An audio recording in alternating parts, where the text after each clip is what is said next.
Siamo a Piazza Cairoli a Messina, sta per cominciare la manifestazione dei precari della scuola. Oggi 12 settembre, l'appuntamento qui a Piazza Cairoli alle 11, stanno arrivando alla spicciolata da tutte le province della Sicilia. Qui abbiamo il corteo dei precari di Catania che è arrivato a Piazza Cairoli già schierato.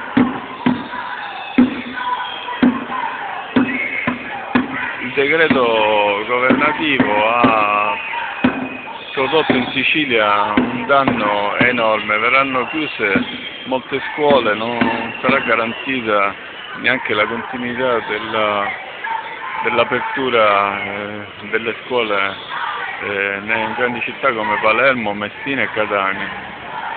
Questo è il risultato della politica del governo italiano che sta raccogliendo i miliardi che gli servono per fare le guerre all'estero, togliendole ai servizi e alla scuola, che è una delle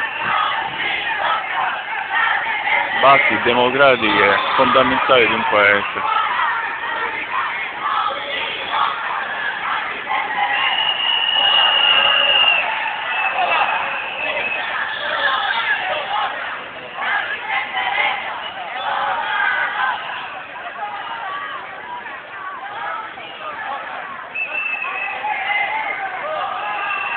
Stanno partendo ora per mettersi in fila.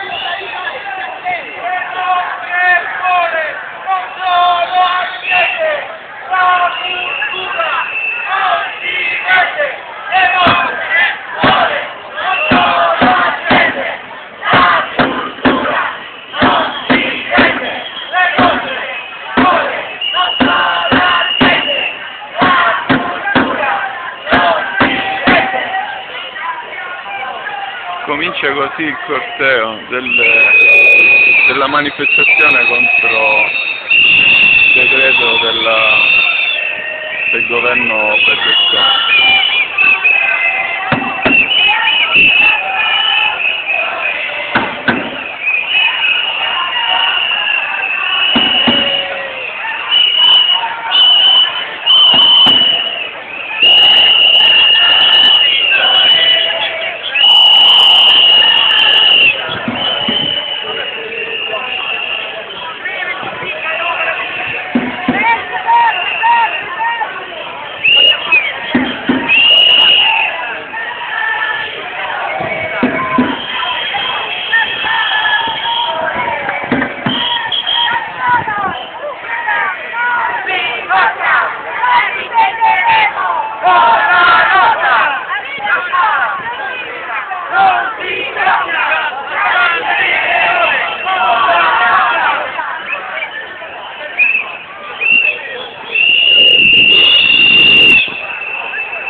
Berlusconi siete un pugno di buffoni!